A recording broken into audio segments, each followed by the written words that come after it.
오늘 함께 나누실 하나님의 말씀은 누가복음 11장 1절부터 13절에 있는 말씀입니다. 누가복음 11장 1절부터 13절에 있는 말씀입니다.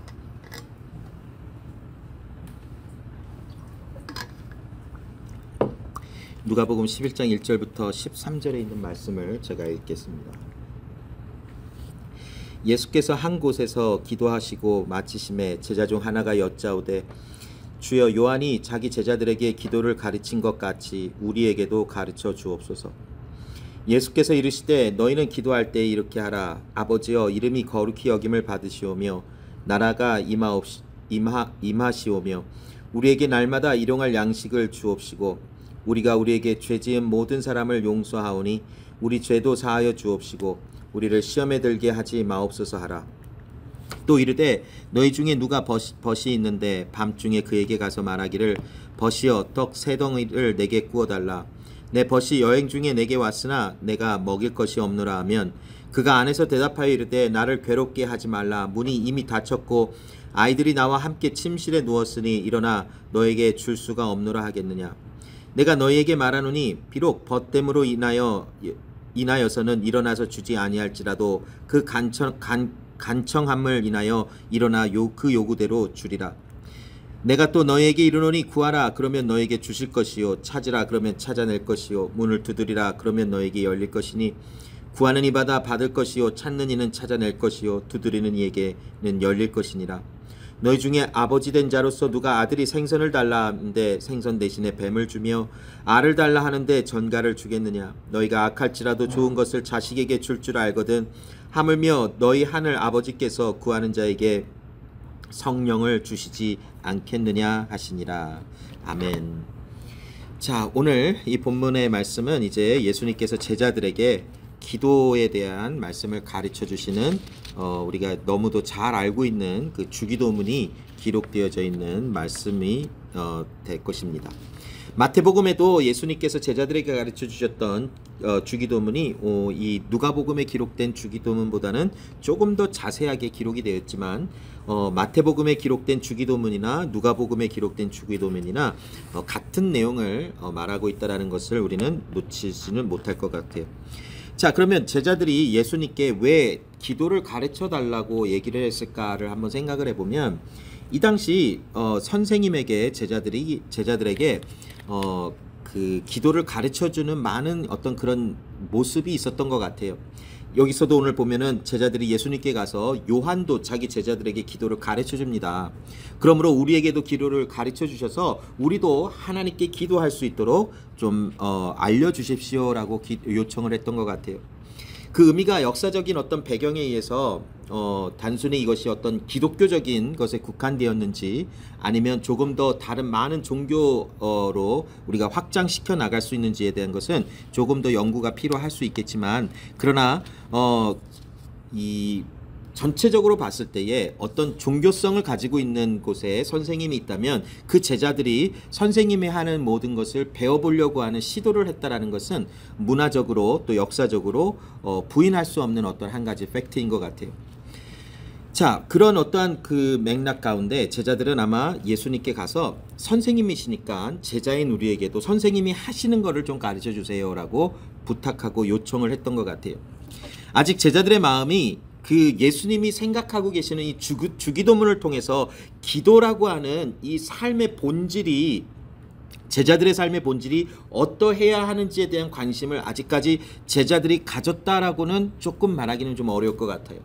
왜냐하면 아직도 제자들은 모일 때마다 누가 더 큰가, 또 누가 더 앞장서고 있는가, 또 우리들이 할 수 있는 것이 무엇인가에 대한 것을 굉장히 많이 생각했던 상태에 있었던 것이 제자들의 삶의 모습이었다라는 것을 우리는 잊을 수가 없어요. 그래서 이들은 그 12명 안에서도 자기가 먼저 되려고 또 자기가 더 크다라는 것을 과시하기 위해서 끊임없이 노력했던 사람들이 이 예수님의 12명의 제자들이에요. 그리고 조금 자기들의 마음에 들지 않으면 자신들의 어떤 행할 수 있는 능력이라고 생각을 해서 그러면 우리가 하늘에서 불을 내려 이 사람들을 멸하게 하는 것을 원하십니까? 라고 예수님께 요청할 정도로 이 사람은 스스로가 제자들이 무엇인가를 할 수 있다라는 생각에 많이 아직도 편향되었다라는 것을 우리는 놓칠 수는 없을 것 같아요. 그래서 이 제자들이 예수님께 가서 지금 우리가 제자로서 어떻게 기도해야 하는지에 대한 것을 그 본질을 얘기해달라라고 하기보다는 이 시대의 어떤 상황을 반영을 해서 제자라면 그 선생님이 하시는 모든 것을 배워야 하니 우리도 그런 문화 속에서 요한도 자기 제자들에게 기도를 가르친 것처럼 예수님도 선생님이신 예수님도 우리에게 기도를 가르쳐 주세요라고 요청을 했을 것이라는 것이 조금 더 신빙성 있는 해석인 것 같아요. 자, 그러나 그 요청을 받았던 예수님의 답변은 제자들의 기대와는 조금 다를 수도 있었을 것 같아요. 왜냐하면 예수님이 말씀하시는 지금 이 기도에 대한 내용은 관계를 이야기를 하고 있어요.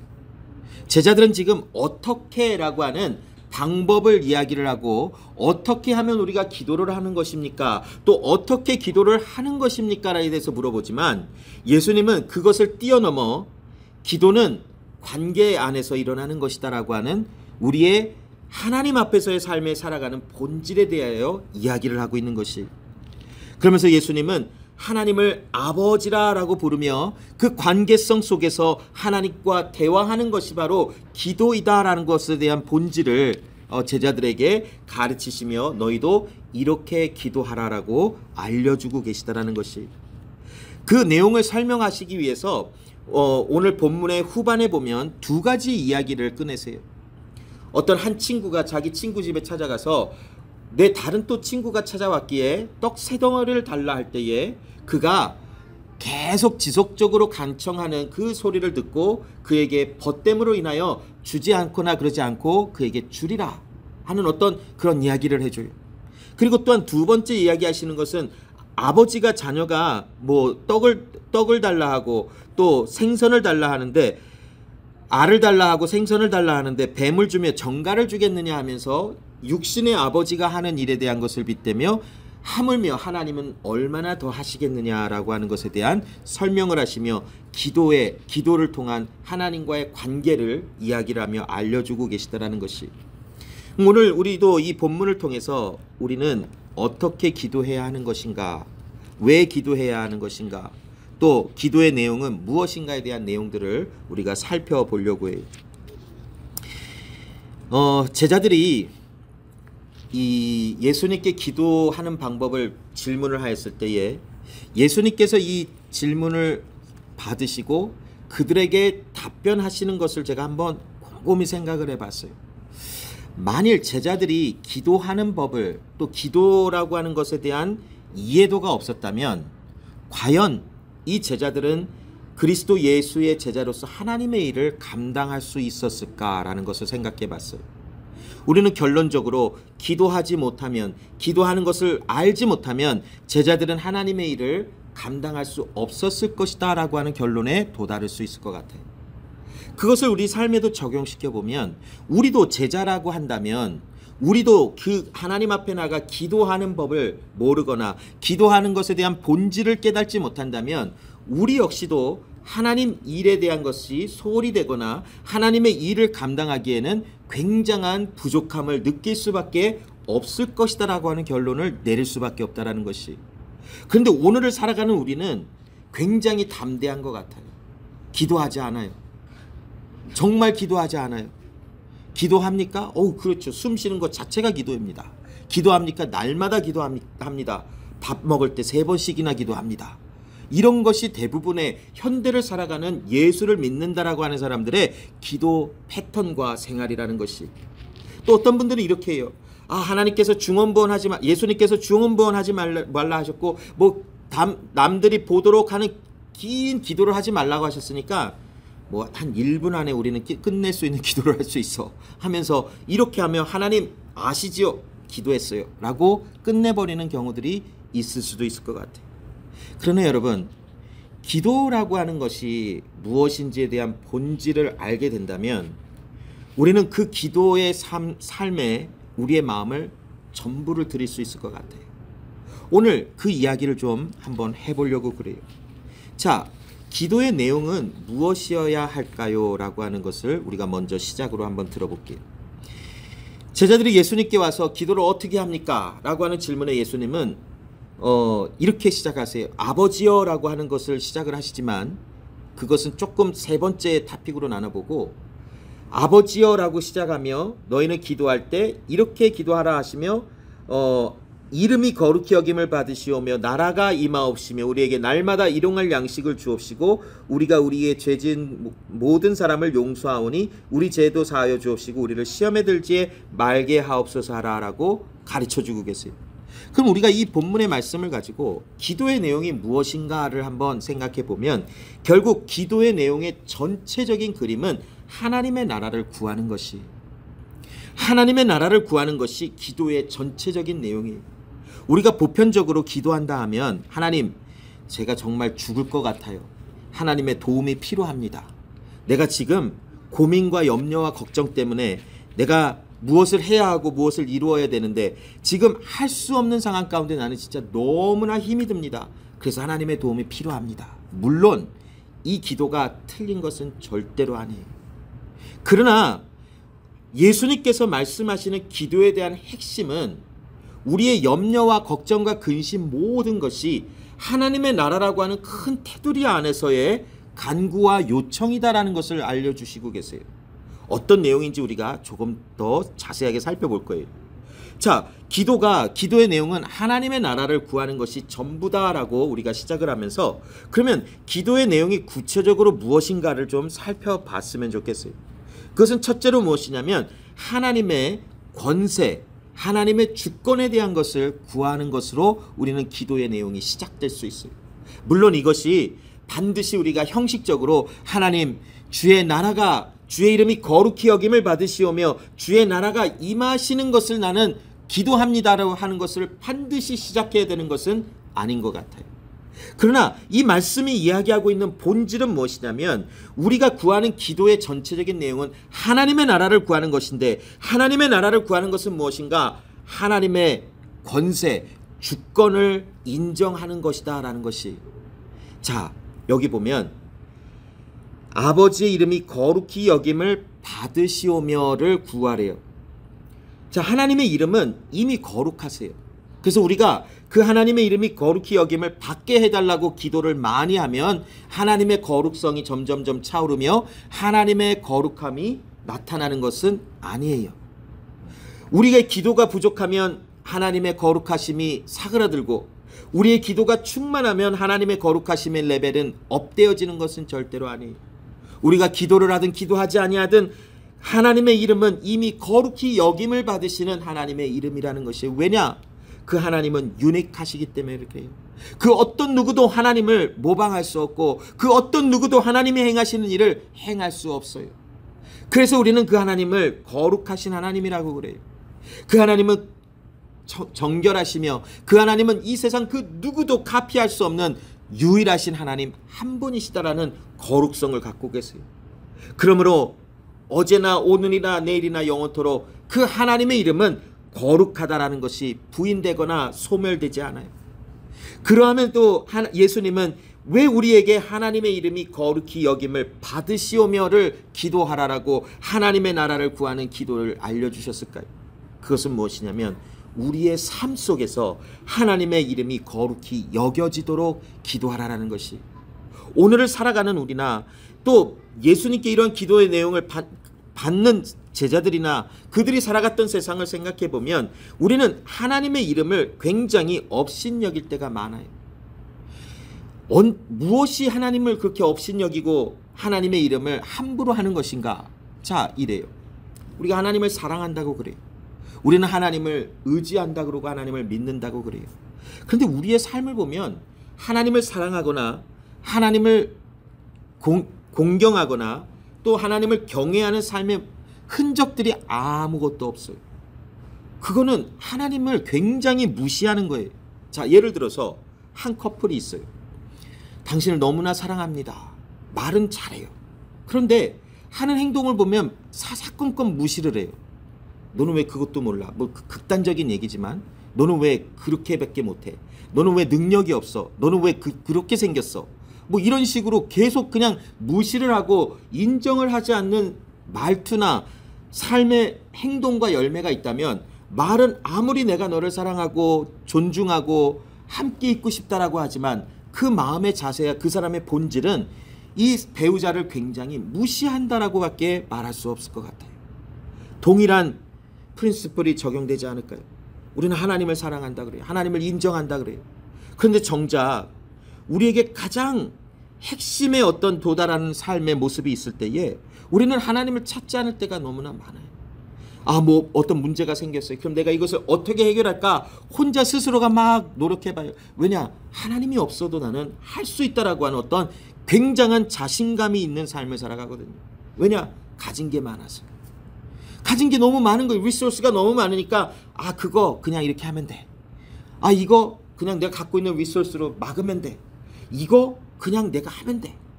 그러나 여러분, 우리가 하나님을 사랑한다, 하나님의 이름을 거룩히 여김을 받도록 하나님께 구한다라고 하는 기도의 내용은 전적으로 하나님을 의지하는 것이, 우리에게 리소스가 많든 적든, 우리가 많은 것을 가지고 있든 적은 것을 가지고 있든 어떤 상황 속에서도 하나님이 나의 주인이라고 하는 것이 망가지지 않는 삶이 바로 하나님의 이름이 나의 삶 속에 거룩히 여김을 받는 삶이라고 말하는 것이,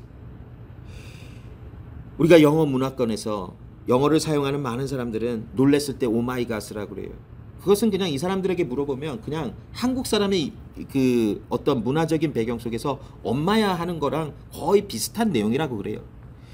왜 너는 오마이갓이라고 그래? 하나님을 믿지도 않으면서 오마이갓이라고 왜 그럴까? 물어보면 그냥 아무 의미 없어. 그냥 놀랬어. 아이고 깜짝이야. 이런 정도의 표현이야 라고 말을 해요.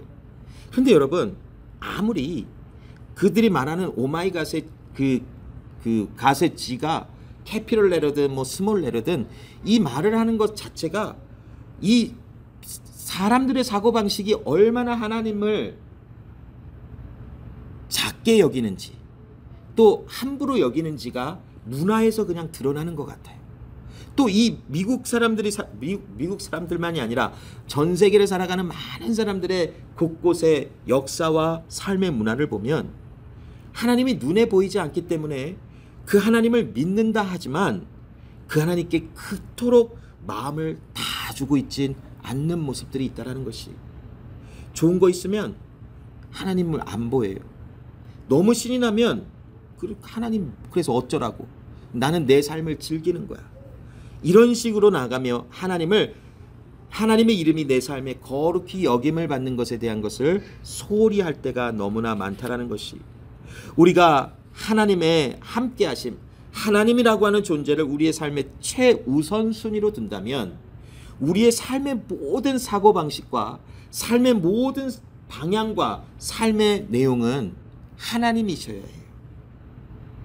이쪽을 봐도 하나님이고 뒤쪽을 봐도 하나님이고 위에서 아래로 봐도 밑에서 위를 보고 옆에서 어떤 방향에서 그 사람의 삶의 모습을 봐도 이 사람의 삶에는 하나님만이 보인다라고 하는 것이 하나님의 이름이 거룩히 여김을 받으시라고 기도하는 삶의 고백의 본질을 이야기하고 있는 것이, 우리가 아무리 말로 하나님의 이름이 거룩히 여김을 받으소서 주기도문을 외운다 할지라도 실질적으로 우리가 하나님을 만나 그 하나님의 역사하심에 들어가 그 하나님의 나라에 초대함 받아 그 하나님 나라의 백성으로서 아버지 하나님을 나의 주인 하나님으로 믿는 믿음이 아니라면 그 말은 아무 의미가 없이 허공에 사라지는 연기와도 같을 수밖에 없다는 것이, 그런데 우리가 하나님의 이름이 내 삶에서 거룩히 여김을 받으시기를 원합니다.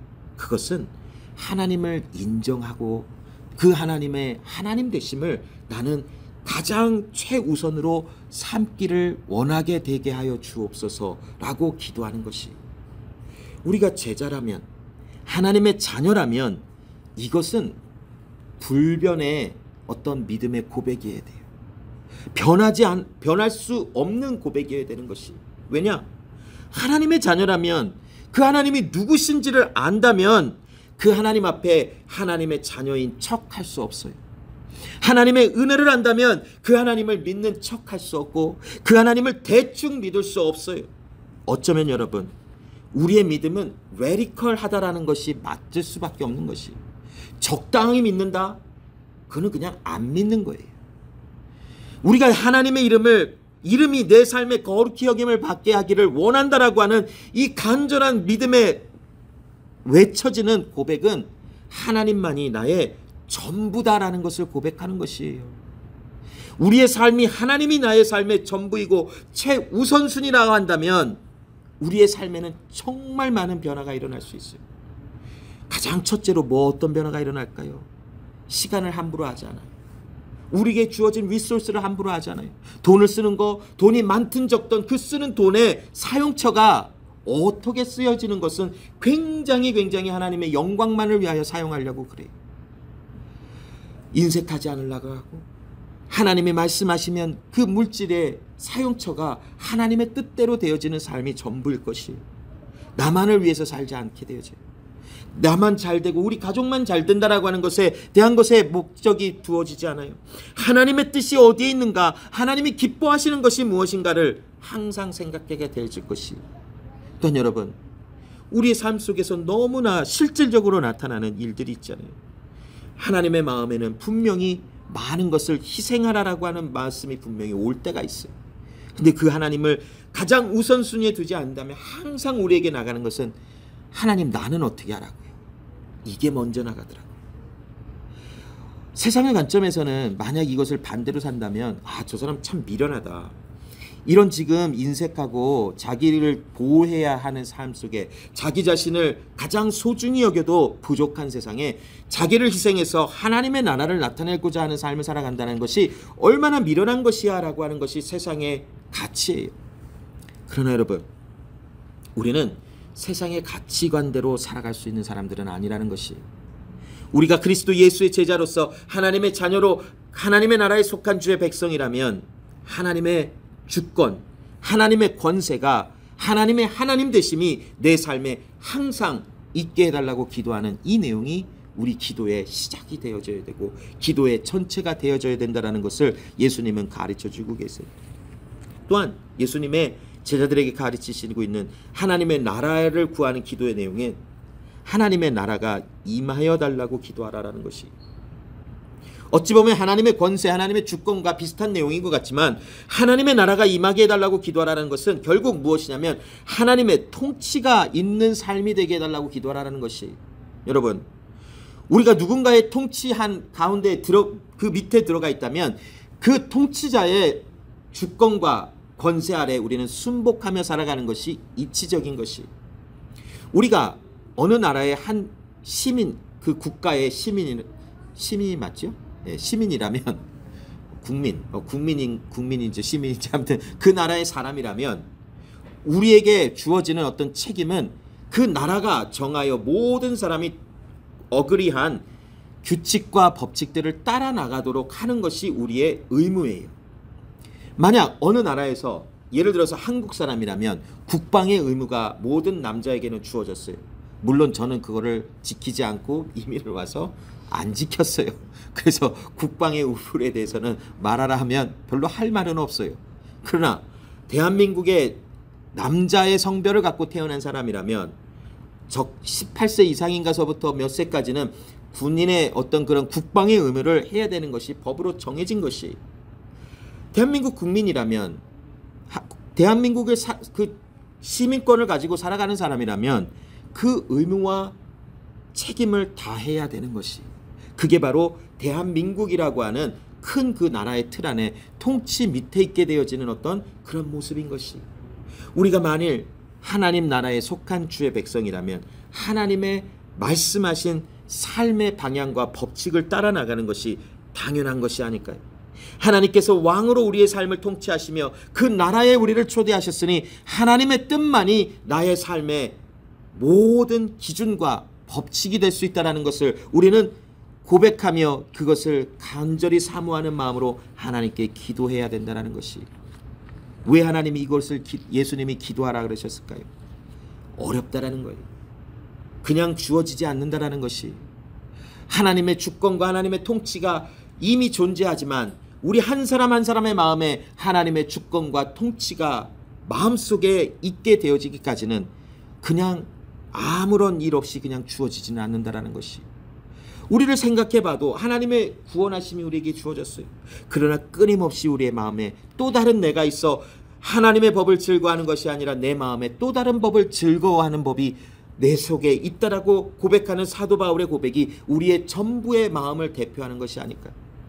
우리는 그토록 끊임없이 하나님께 저항하려고 그래요. 그러나 기도하라라는 것은 하나님의 나라를 위해 하나님의 나라가 임할 것을 기도하는데, 하나님의 권세 주권과 하나님의 통치가 우리 가운데 있도록 기도하라고 하시는 예수님의 말씀을 들어보면 이것은 그냥 단숨에 이루어지는 일은 절대로 아니라라고 하는 것에 대한 힌트가 있더라는 것이, 또한 하나님의 나라를 구하라고 하는 기도의 내용의 세 번째의 작은 어떤 주제를 살펴보면 무엇이냐면 하나님의 임재를 구하라라고 하는 것이, 물론 하나님의 임재는 하나님의 주권과 통치와 다 일맥상통한다 할 수 있어요. 그러나 하나님의 임재를 구하는 기도에 조금 더 구체적인 내용이 오늘 예수님께서 제자들에게 가르쳐 주셨던 기도의 내용에 들어가져 있어요. 일용할 양식을 구하래요. 이것은 단순히 먹을 것을 구하라라고 하는 것이 아니라 하나님 우리를 인도하여 달라고 기도하라고 하는 요청이에요. 또한 하나님의 임재에 또 들어가져 있는 한 가지의 또 큰 토픽은 무엇이냐면 화목해 되어지는 것을 구합니다라는 것이고, 또 세 번째는 악에서 우리를, 시험에서, 유혹에서 우리를 보호하여 달라고 기도하는 것, 이것이 바로 하나님의 임재를 구하는 세 번째 토픽에 하나님 나라를 구하는 일에 포함이 되어져 있어요. 여러분, 우리는 어느 정도 적당하게 한다면 뭐 크게 많은 것을 누리진 못하지만 어느 정도 먹을 수 있는 것은 이 날마다 이렇게 채워가면서 살아가요. 그러다 보니까 삶 속에, 우리의 생각 속에 들어가는 생각은 무엇이냐면 오늘도, 아니 내일 아침에 일어나서도 아침을 먹을 수 있지, 점심도 먹고 저녁도 먹을 수 있지, 당연히 생각을 해요. 아, 점심때가 됐네, 그냥 가서 밥을 사와요. 여러분, 기도 어떻게 하세요? 하나님 감사합니다, 먹고 건강하게 해주세요, 아멘 하고 먹잖아요. 근데 우리의 정말 이 기도를 생각한다면 정말 눈물 나는 감사가 있을 수밖에 없어요. 하나님 정말 감사합니다. 이 음식을 내가 지금 이 시간 먹을 수 있던 모든 것은 하나님이 나를 양육하시는 보호하심 속에 있기 때문에 내가 이걸 먹는 거지, 그냥 내가 가서 돈 벌었다고 먹는 것이 절대로 아닙니다. 물론 이렇게까지 기도하는 사람은 많이 없을 것 같아요. 바쁘니까 그냥 먹으면서 하나님 감사합니다, 뭐 어떤 사람이 볼까봐 그냥 눈 감고 일어났다가 아이고 감사합니다 먹고, 이런 부분이 없잖아 있을 것도 같아요. 그러나 여러분, 하나님의 임재를 사모한다는 것은 나의 삶의 모든 영역 속에 먹고 마시고 잠자고 일어나는 모든 의식주에 하나님의 개입하심이 있기를 원합니다라는 기도예요. 우리는 때로는 너무나 당연시 여겨요. 왜냐하면 매일 일어나는 일이니까. 아침에, 내일 아침에도 당연히 일어나. 내일 아침에 뭐 할까? 내일은 쉬는 날이니까 어딜 가고 가야지. 계획을 잘 세워요. 왜? 당연히 일어날 것 같으니까. 당연히 내일은 나에게 올 것 같으니까. 당연히 나는 누군가와 나가서 맛있는 것도 먹고 재미난 액티비티도 하고 어떤 것도 할 수 있으니까라고 하는 당연시 여기는 어떤 삶의 자세가 우리 삶 속에 은연중에 들어와 있다는 것이.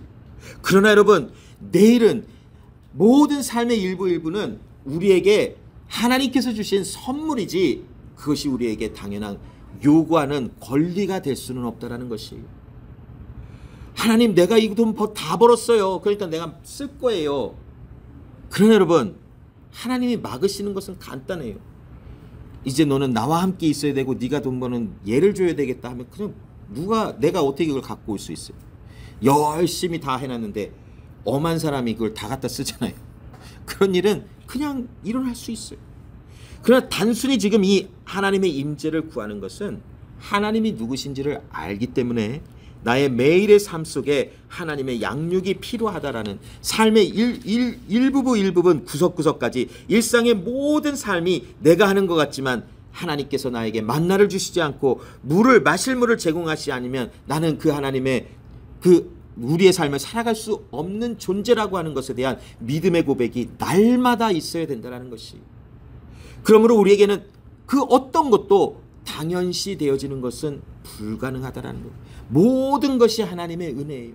내가 지금 숨쉬고 차를 타고 돌아다니고 아무리 더워도 이렇게 살아있고 이런 모든 것이 다 하나님의 보호하심과 양육하심에 있다는 것을 우리는 부인할 수 없고, 그 양육하심을 날마다 임재를 구하는 삶으로 살아가야 되는 것이, 또한 이 하나님의 임재를 구하는 기도의 내용 속에 갈등과 이 부딪힘을 화해로 채워달라고, 회복으로 채워달라고 기도하는 내용이 있어야 된다고 말씀을 나눴죠. 하나님께서 우리와 하나님 사이에 죄로 인하여 갈라진 것을 화목의 제물로 예수 그리스도의 피로 회복시켜 주셨어요. 그것은 우리가 받아 누리는 은혜로 주어졌어요. 그러면 여기서 하나님 감사하며 나를 구원해 주신 것이 너무나 감사합니다. 그것은 당연한 기도의 내용이겠죠.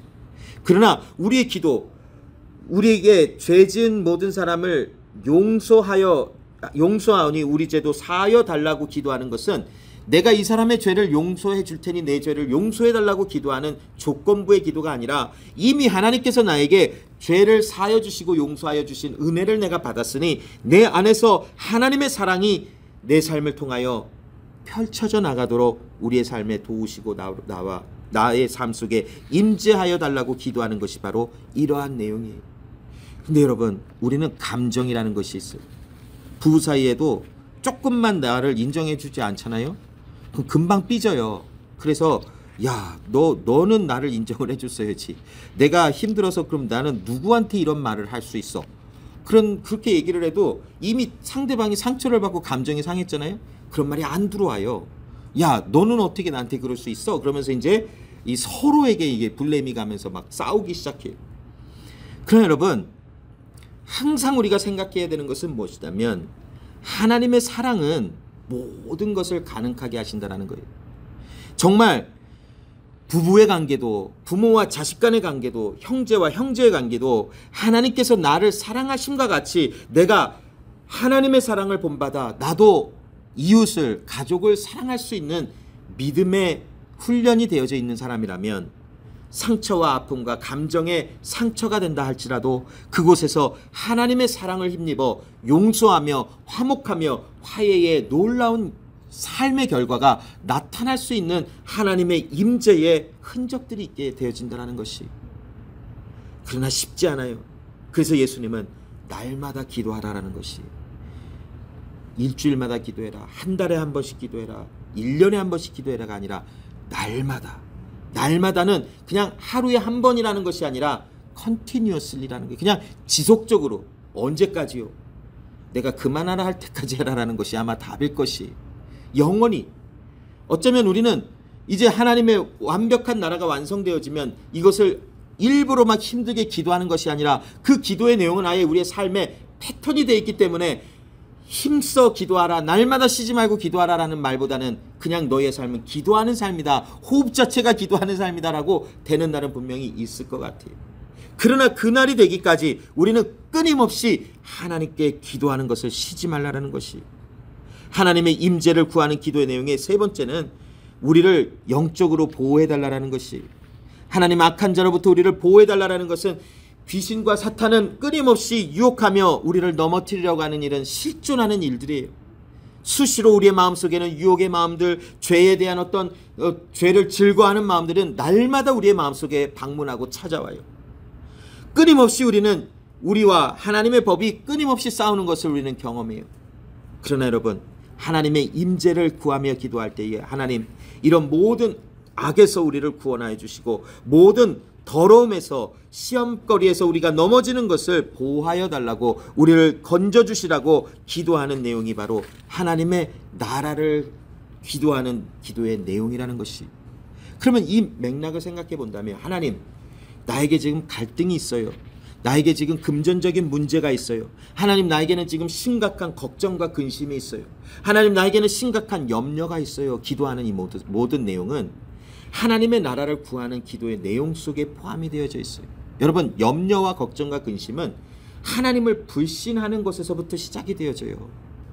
우리의 믿음이 있다면 염려와 걱정과 근심이 있을 때에 하나님을 믿기 때문에, 하나님의 신실하신 약속을 믿기 때문에 우리는 그 하나님의 때를 기다릴 수 있어요. 그런데 염려와 걱정과 근심이 내 삶을 자꾸 침입하며 나를 무너뜨린다. 우리의 기도는 이것이 하나님 주의 임재를 구합니다.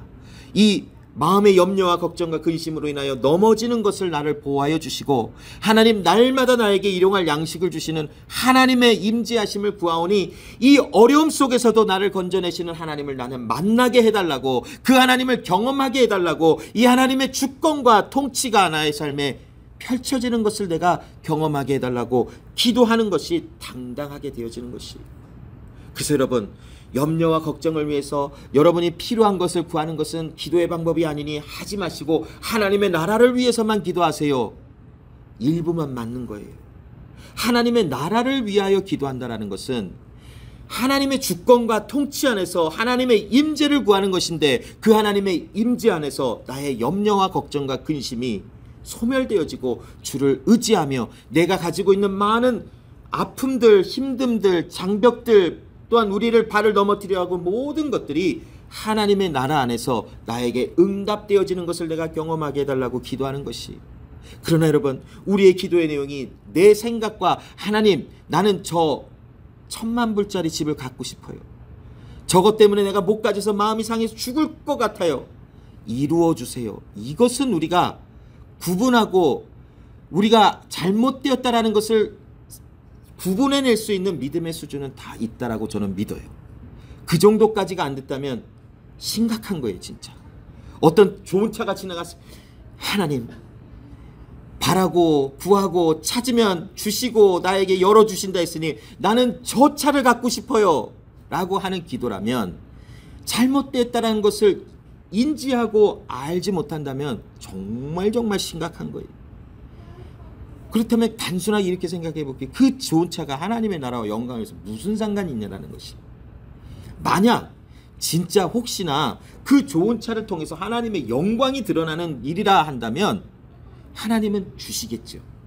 그러나 그것이 나와 내 그냥 감정과 내 소원일 뿐이지 하나님의 나라와는 전혀 상관없는 욕심과 탐욕에 의해서만 나타나는 것이라면 그 기도 자체가 잘못되어져 있다는 것이, 그것을 얘기하는 것이 바로 당신의 염려와 걱정과 여러분의 소원을 구하는 것은 하나님의 기도하는 것이 아닙니다라고 하는 그런 것을 설명해 주는 것이. 그러나 조금 전에도 제가 말씀드린 것처럼 우리의 일상적인 모든 필요와 간구를 하나님의 나라 주권 아래서, 통치 아래서 하나님의 나라를 구하는 기도의 큰 틀 안에서 하나님의 뜻을 구하며 나에게 주어지는 이 문제와 아픔이 어떤 의미인지를 살펴가며 하나님의 통치하신 밑에서의 구하여지는 것이라면 얼마든지 그 하나님 앞에 나가 구하고 찾고 두드리고 하나님을 갈망하고 구하는 일이 당연시 될 수 있다. 우리에게 주어진 하나님의 은혜라는 것이.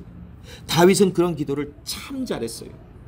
광야에서 쫓기며 하나님 저 원수의 허리를 부드러 버리시고 혀를 뽑아 버리시고 어떻게 해버리시고 기도했어요. 우리가 봤을 때는 이딴 거를 기도하면서 이딴 식의 기도가 하나님 앞에 기도하는 것인가?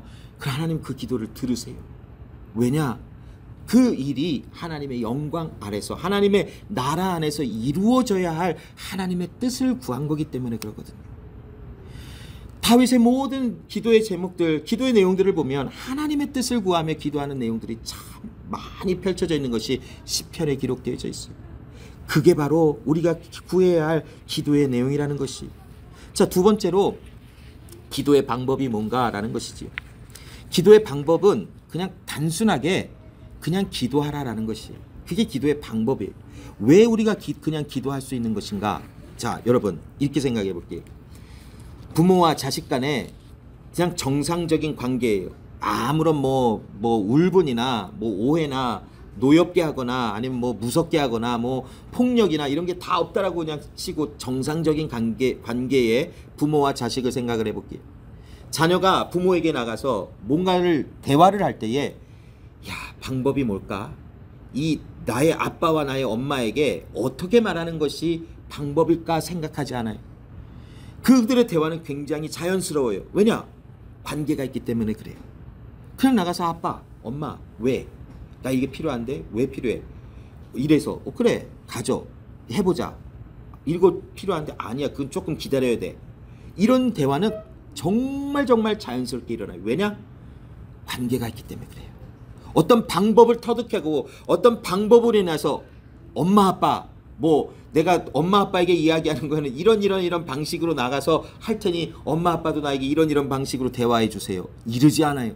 관계가 있으면 그냥 자연스럽게 일어나는 것이 그 부모와 자녀의 관계 속에서 나타나는 대화예요.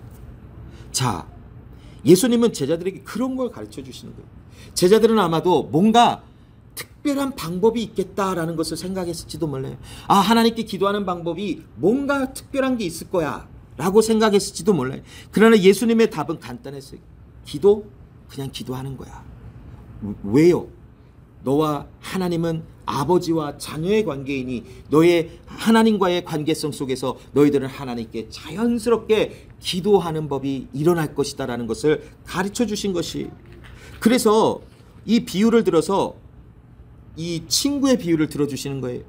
이스라엘은 하스피탈리티라고 하는 어떤 그 관련된 법이 있었어요. 그래서 집에 찾아온 사람 맞아줘야 되고, 몇 시에 찾아오든지 맞아줘야 되고, 그 다음에 그들이 무엇을 달라 하면 그 나그네에게 떡을 나눠주고 주는 것이 법으로 정해져 있었던 것 같아요. 밤중에 와도 그들을 열어주고 환영해주는 어떤 그런 문화와 법이 있었어요. 어느 날 어떤 한 친구에게 다른 친구가 찾아와서 우리 집에 친구가 찾아왔으니 떡 3덩어리를 달라고 밤중에 문을 두드렸어요. 예수님의 비유에 만약 그 사람이 문을 두드리는 소리를 듣고 그 친구에게 야, 우리 지금 너무 밤이 늦었고 문 닫혔고 나는 자녀들과 누웠으니 지금 줄 수가 없다라고 그를 돌려보내겠느냐? 아니라 그에게 떡을 주리라 라는 것이 내용이에요.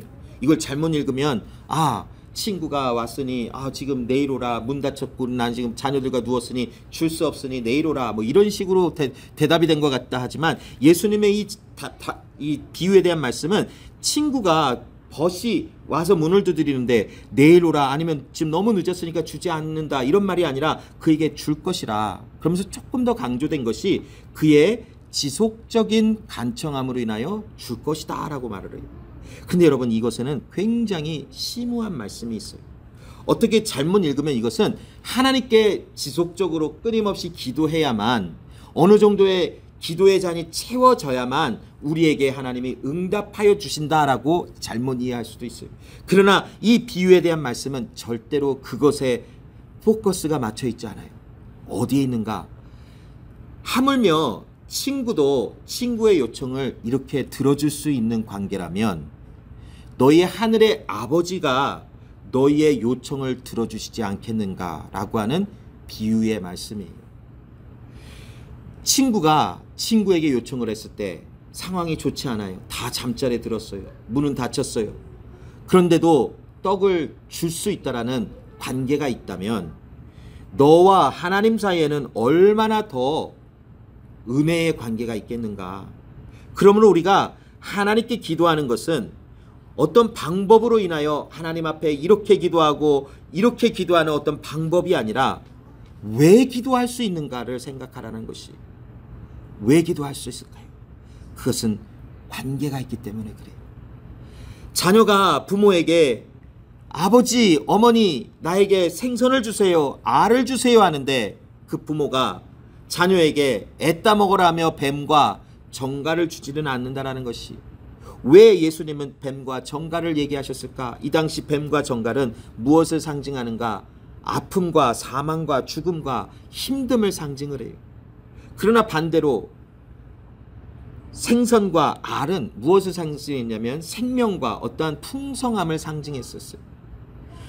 심지어 너의 육신의 부모도 자녀가 이것을 달라 하면 좋은 것을 줄 줄을 알거든. 하물며 하나님은, 너희의 하늘에 계신 아버지 하나님은 너희의 기도를 듣지 아니하시겠느냐. 이 기도를 우리가 잘못 이해를 해서 하나님 그러면 구하는 것마다 주십니까? 찾는 것마다 주십니까? 문을 두드리는 것마다 주십니까? 하나님의 대답은 맞다예요. 근데 우리가 오해하지 말아야 되는 것은 그러면 좋은 집 주세요, 좋은 차 주세요, 이게 있을 수가 없다라는 것이에요. 하나님을 알고 하나님의 나라를 구하는 사람이라면 때로는 좋은 집, 좋은 차를 구할 수 있어요.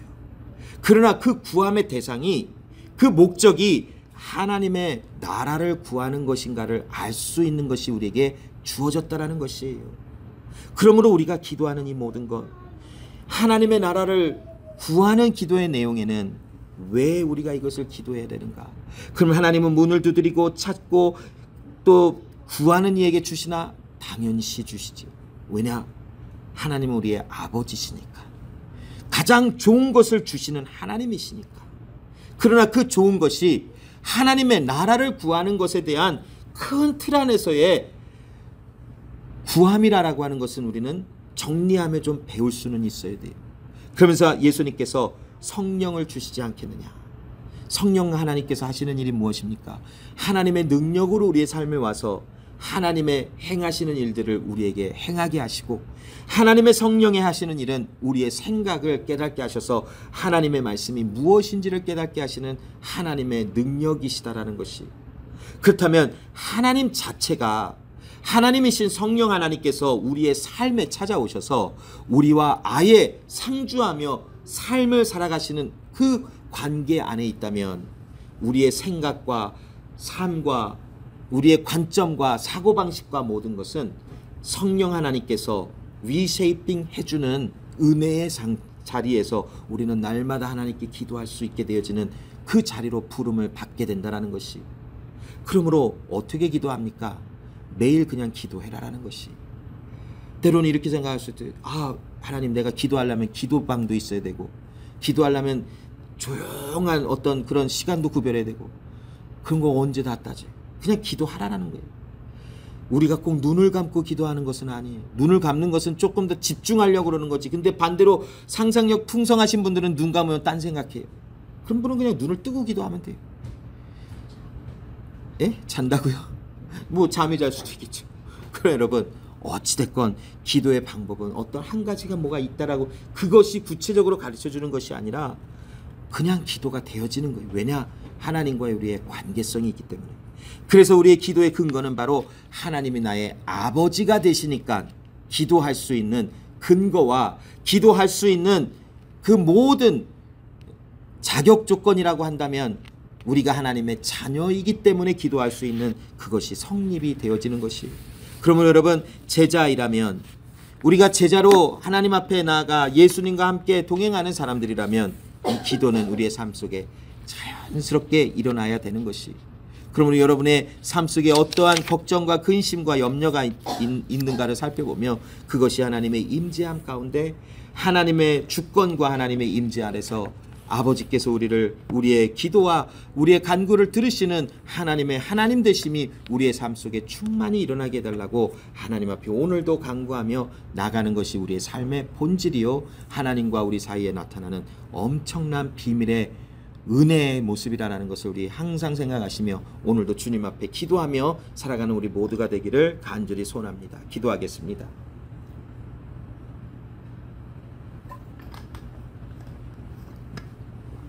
하나님 아버지, 감사합니다. 오늘도 우리가 하나님의 사람들로서 또 특별히 그리스도 예수와 함께 살아가는 주의 제자들로서 우리를 세워주시고, 하나님께서 우리의 아버지이심을 우리에게 믿음으로 알게 해주시며 우리에게 이렇게 기도하라 라고 말씀하시는 주의 음성이 우리 가운데 있게 하심을 감사합니다. 하나님, 우리는 날마다 하나님의 나라를 구합니다. 하나님의 주권, 하나님의 통치, 하나님의 임재를 구합니다. 하나님이 우리의 아버지 하나님이시기에 우리는 마음껏 주님 앞에 나아가 그 하나님을 구하오니, 하나님, 주의 나라가 우리의 삶 속에 날마다 풍성하게 있게 하여 주시고, 염려와 걱정과 근심이 있어 기도할 때에도 하나님의 주권과 통치하심이 우리의 삶에 있음을 인정하며 또한 인지하며 믿음으로 바라보게 하시며 모든 것이 주의 뜻 안에 이루어지는 것을 구하는 우리의 기도의 삶이 분명히 나타날 수 있도록 하나님 도와주시옵소서. 혹시나 우리가 하나님 앞에 잘못 구하는 것이 있다면 우리를 오래 참으시고 신실하신 하나님은 우리의 기도의 모든 방향도 바꿔주시며 우리의 기도의 내용도 바꾸시는 하나님이신 것을 압니다. 그러므로 하나님, 날마다 기도하게 하시옵소서. 때를 얻든지 못 얻든지 하나님 앞에 주님을 구하며 하나님의 나라에 속한 주의 백성들로서 살아가는 우리의 삶이 있게 하여 주시옵소서. 감사드리며 예수님의 이름으로 기도합니다. 아멘.